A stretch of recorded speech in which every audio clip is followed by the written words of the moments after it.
Assalamualaikum warahmatullahi wabarakatuh. Waalaikumsalam warahmatullahi wabarakatuh. Alhamdulillahirabbil alamin wal aqibatu lil muttaqin wala udwana illa 'alal zalimin. Asyhadu an la ilaha illallah wa asyhadu anna Muhammadan abduhu wa rasuluh la nabiyya ba'da.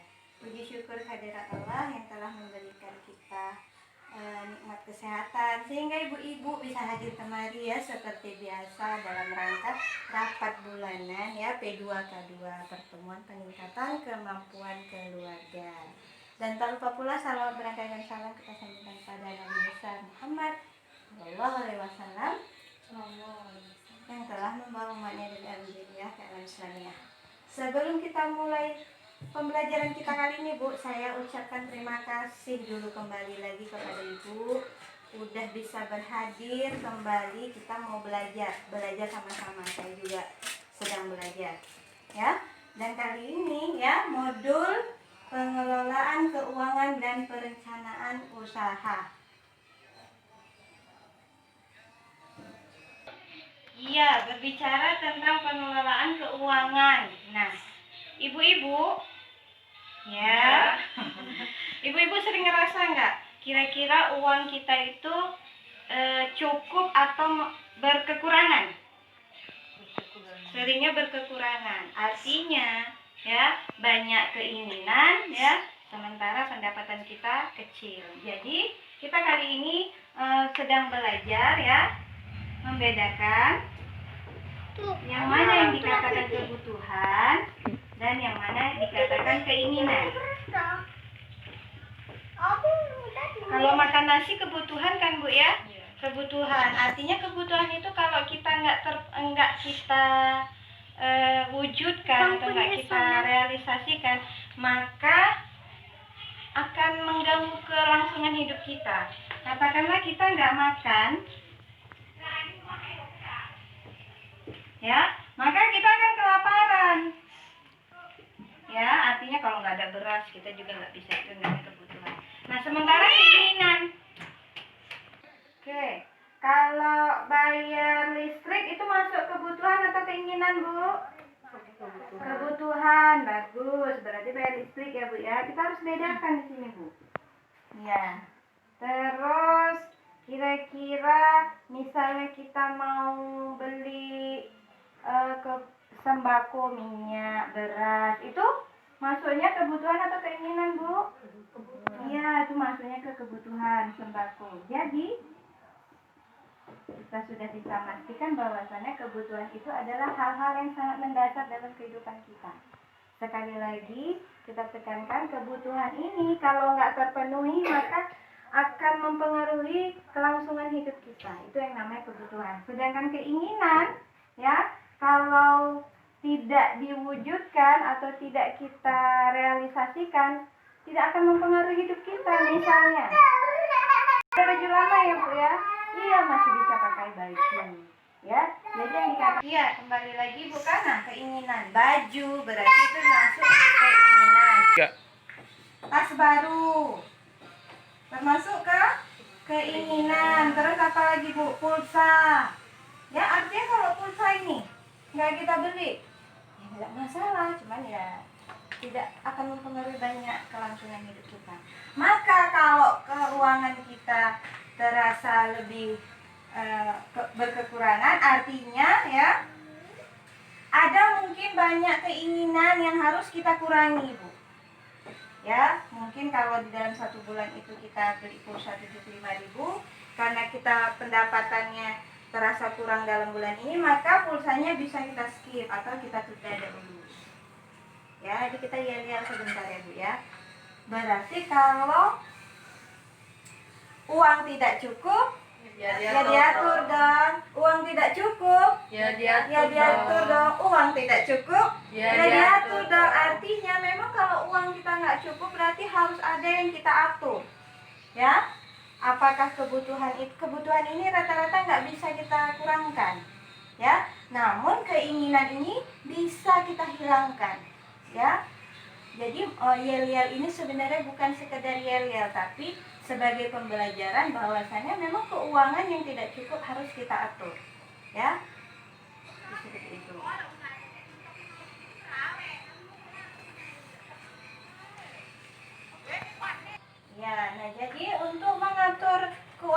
yang tidak cukup, di sini ada dua cara yang bisa kita lakukan. Ya, satu dengan bisa dibaca ya Bu ya.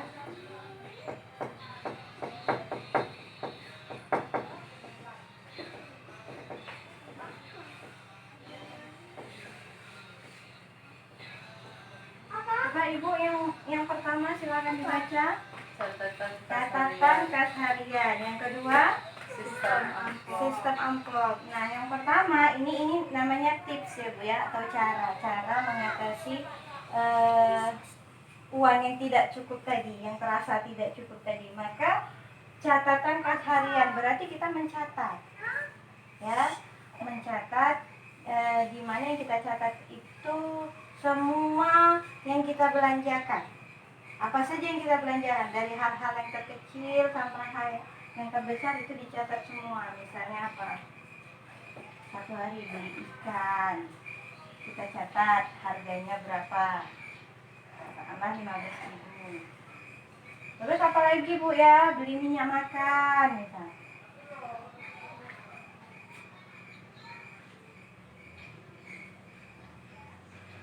Ya, jadi detailnya semua dicatat, item-itemnya dan harganya. Ya, sudah, itu baru pengeluarannya saja. Maka pendapatannya juga kita hitung. Nah, ini kan pengeluaran. Setelah pengeluaran nanti baru pendapatan dikurangi dengan pengeluaran. Berapakah hasilnya? Ya, kalau memang ada sisa, nah ini ada tips juga ini supaya keuangan kita terasa cukup. Maka kalau biasanya kita menabung, tunggu sisa uang atau di awal. Sisa uang, kebanyakan kita seperti itu.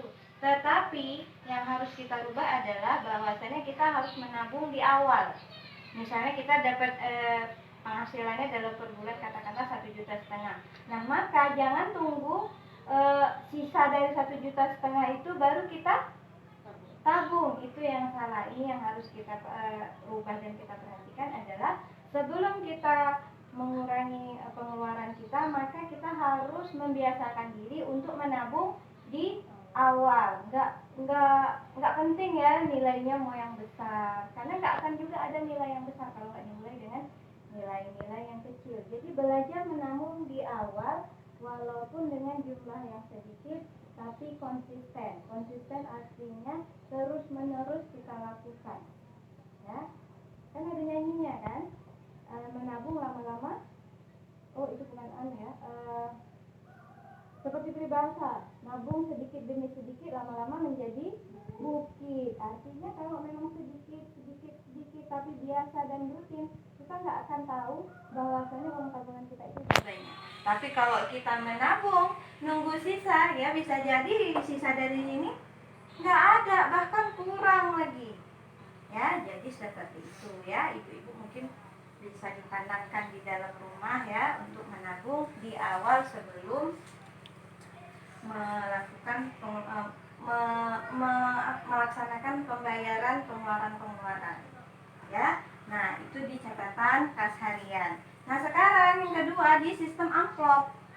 Amplop tahu ya Bu ya, amplop itu kan bentuknya kecil-kecil. Nah, sistem amplop ini jadi kita bisa misalnya ada 6 amplop, kita bagi 6 amplop. Apa aja pengeluaran yang ingin kita sisihkan. Misalnya kita ingin menyisihkan untuk amplop yang pertama isinya tentang untuk uang sekolah.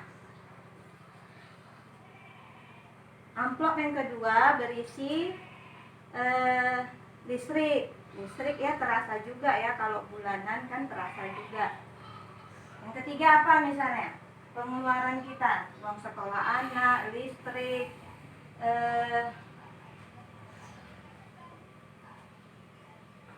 misalnya kita ibu muda ya, kita pengen ada tabungan untuk biaya persalinan ya, karena lagi mempersiapkan ya. Jadi ini contoh ya, disesuaikan dengan kebutuhan ya. Jadi nah ini amplopnya, nah kan nggak ada amplopnya nih ya. Jadi setiap ibu dapat penghasilan, ibu mana yang mau ibu asingkan dulu untuk uang sekolah anak, masukkan ke amplop uang sekolah anak. Ya, sudah mencukupi, baru ke listrik dan seterusnya sampai jumlah amplop yang diinginkan ini terisi. Ya, jadi ini tips dan trik dari mengelola keuangan. Ya, jadi kalau keuangan kita tidak cukup, ya diatur dong ya. Terima kasih atas perhatian ibu-ibu. Insya Allah kita akan lanjut lagi belajar di sesi selanjutnya ya. Billahi taufiq wal hidayah, waridai wal inayah. Assalamualaikum warahmatullahi wabarakatuh. Waalaikumsalam warahmatullahi wabarakatuh.